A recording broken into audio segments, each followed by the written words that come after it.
Bananas became popular after the Civil War here in America, when faster steamships made it easier to transport perishable goods from the Caribbean and South America. And as bananas became popular, so did recipes that used them, including trifles, puddings, and pies. And today, Bridget's going to make us a pudding pie. I am making a pudding pie, a banana pudding pie. Those are three of the most perfect words ever conjured, and to put them together is really something special. And this recipe was inspired by a visit that we made to Buxton Hall Barbecue. And the former pastry chef there, Ashley Capps, created banana pudding pie. And even though she's no longer there, this pie remains. This is so delicious, and I love every bit of it, but it does start with a crust because we're making a pie. And I see Nilla wafers. This is 4 cups of Nilla wafers. It's about 8 1/3 ounces. And to this, we're going to add 3 tablespoons of light brown sugar. This is going to give a little deeper flavor than just adding white sugar at this point. So we have a little bit of salt in there. It's just to heighten the flavors. This is a 1/4 teaspoon of table salt. And then I love this. This is a tablespoon of all-purpose flour. Now this is a crumb crust, but this little bit of flour is really going to give this some substance and help the crust hold together. That's really clever. All right, so I'm gonna do my best here. There we go, to get the lid on. And I'm gonna pulse this until it's just all finely ground. That's gonna take about 10 pulses. It's all finely ground. And whenever you're making crumb crusts, it's always a good idea to err on the side of a little too fine rather than coarse, because coarse crumb crust will just fall apart very easily. I've done that. Yeah, me too. But this is 6 tablespoons of unsalted butter that I've melted. I'm gonna pour that right in here. And I'm gonna let this go probably another 8 or so pulses until it's all combined. I'll need to go in there and scrape down the sides because you always have to. That looks great. So now I've got a 9-inch pie plate here. Just gonna pour this into the dish. So I'm just gonna start pushing it towards the sides. Now, a lot of times when you're making a crumb crust, you'll start to pack the bottom first and then work to the sides, but you might end up with a really, really thin edge around the pie. We're gonna go and create the edge first. And that's to make sure that we get a nice substantial crust around the edge of the plate. We want it to be about a 1/4 inch thick. All right, so now that I've got some of this going around the sides, I'm gonna go ahead and start to press it in there. And I also wanna press down on the top here, just so it looks nice and even with the edge. Now I just want to scatter the rest into the bottom, and then I'm gonna press it down and really get into these corners. All right, so that looks great. And I'm gonna put it in a 325-degree oven. I just wanna bake it until it starts to smell really fragrant, kind of toasty, and you will see some browning around the edges. That's gonna take probably 18-20 minutes. Okay.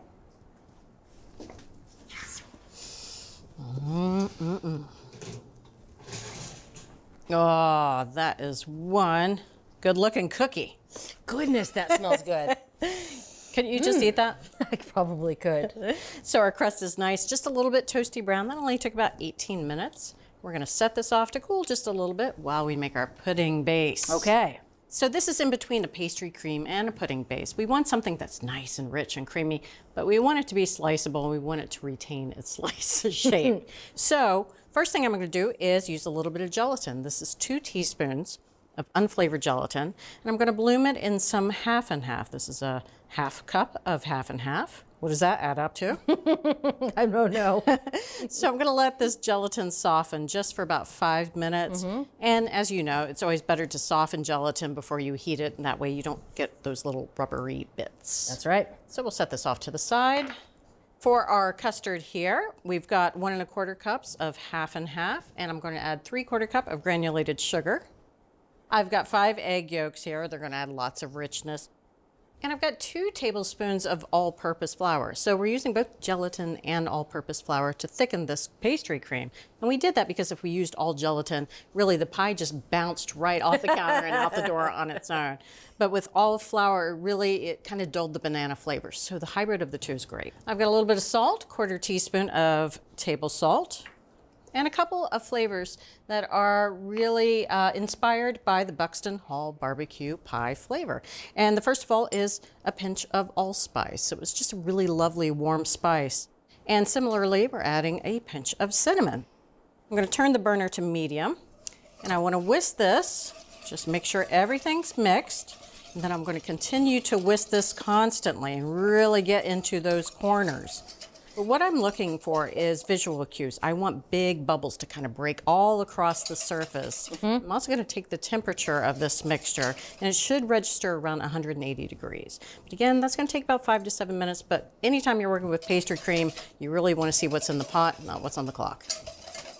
All right, Julia, you can see that there are bubbles all over the surface. Yes, it's much thicker. Yes, it's starting to bloop. All right, but I do want to check the temp. I'm looking for about 180. And that looks great. All right, so I'm going to slide this off heat because we don't want it to continue to cook. Got 2 tablespoons of unsalted butter. And this is nice and cold, so it's going to emulsify into that pastry cream. I also have a tablespoon of vanilla extract. Oh, nice. And our gelatin mixture. That goes right in. It's softened, and I'm going to whisk this in, if I could hand that to you. Just making sure it's all nice and smooth. Yeah, so we've made vanilla pudding pie. Let's turn it into banana. I'm just going to leave my whisk here for a second. We have 2 ripe bananas, and when you're choosing bananas for this recipe, you want to choose bananas that are ripe, but not overly ripe. You don't want to use green bananas because they're just going to taste a little piney. They almost taste a little bit sour to me. So I just want to cut these into 1/4-inch slices. There we go. Because the pudding is nice and warm, we're adding the bananas right in there. It really is going to kind of bloom that banana flavor. Onto our pie crust here. I'm going to pour this in. So the pie crust is still a little warm, and that's okay. That's totally fine. So now this needs to chill, as do we. So I'm going to put a little piece of parchment paper right on the top, because one of the worst things about pudding is pudding skin. Yep. So just pressing this onto the surface, and this is going to go into the fridge. I'm going to leave it in there until it's really well chilled. So that is a minimum of 4 hours, but you can leave it in there up to overnight. It's time to make the topping for our banana pudding pie. Guess what we're making? What? Meringue. Oh, it's your favorite. It is my favorite. I love meringue. It almost has a pillowy, marshmallowy feel and taste, especially when it's toasted. So let's get going. I've got 4 egg whites here, large egg whites. We used 5 yolks earlier, so 4 out of 5 ain't bad. We're gonna sweeten this with white sugar. This is a 1/3 cup of granulated sugar. And I'm going to add an equal amount of brown sugar. This is light brown sugar, 1/3 cup. It's going to add a deeper flavor for our meringue. I've got a little bit of cream of tartar. This is a 1/4 teaspoon of cream of tartar. And I've got 1/8 teaspoon of salt, just a little will do. And I'll go ahead and whisk this mixture together. Now, we're not just going to put this on our mixer and let it whip until it's nice and big and fluffy. We're going to make a Swiss meringue. So I'm going to put this over a saucepan of water. I've got about 1 inch of water here in the bottom. The bottom of this should not touch that water. So we're just going to put this right over the top. I'm going to turn it down a little bit. And I'm going to whisk this constantly, just like that. And what I'm really looking for is for the temperature of the mixture to reach between 160 and 165. So this is going to take about 5, maybe 7 minutes. I'm going to keep checking it with the thermometer though. All right, you can see this is looking kind of frothy. I like the color of it. Now, would you mind grabbing that thermometer there and take the temperature? Sure. Again, I'm looking for between 160 and 165. 163. Perfect. All right, there we go. All right, so don't want to cook this anymore. So now we can put it on our stand mixer. All right, so I'm going to let the mixer go on high 2 to 3 minutes. I'm looking for the mixture to become thick and creamy, voluminous. It should reach stiff peaks. So while I'm doing this, if you wouldn't mind getting the pie. Sure thing. I just want to give it a little peek here, see where we are. Stands right up. And you can see how glossy and shiny it is and creamy. All right, let's go down and see that pie. Thank you for getting the pie out of the fridge for me. I just want to gently peel back. Yeah, I love how the bananas rose to the top of the pie. Exactly. Well, that's just to remind us that it's a banana pudding pie. All right, so we're gonna pile this meringue right on top. My goodness. I mean, that is just gorgeous. Oh, It's like a snowdrift of sugar. I'm just gonna push this meringue to the edges of the pie crust. All right, so to the rest of this, I'm now going to make some beautiful swirls and swoops. And there really is no rhyme or reason for this. You just want to kind of make it even.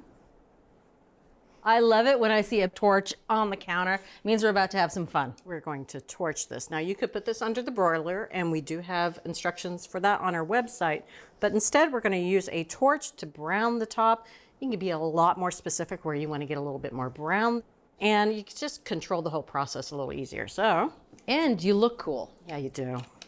All right, so I want to hold it about 2 inches away from the meringue.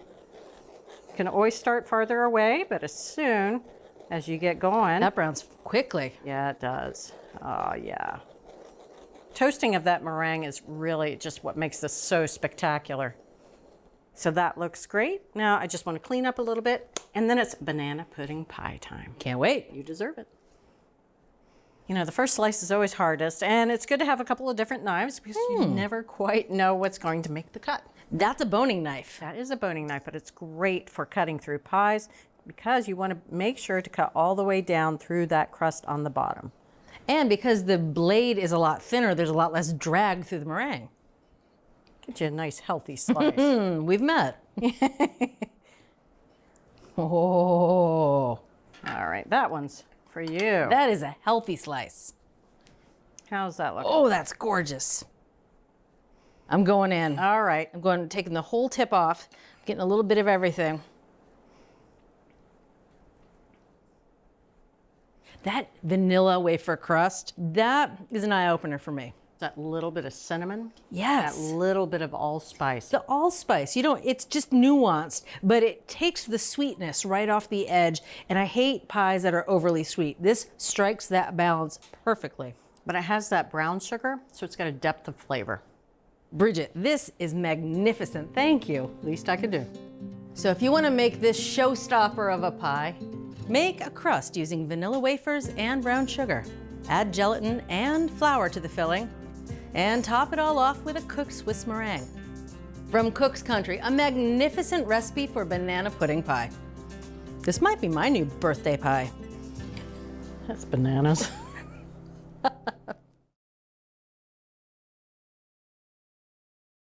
Thanks for watching Cook's Country from America's Test Kitchen. So what'd you think? Leave a comment and let us know which recipes you're excited to make, or just say hi. Now you can find links to today's recipes and reviews in the video description. And don't forget to subscribe to our channel. See you later. Alligator.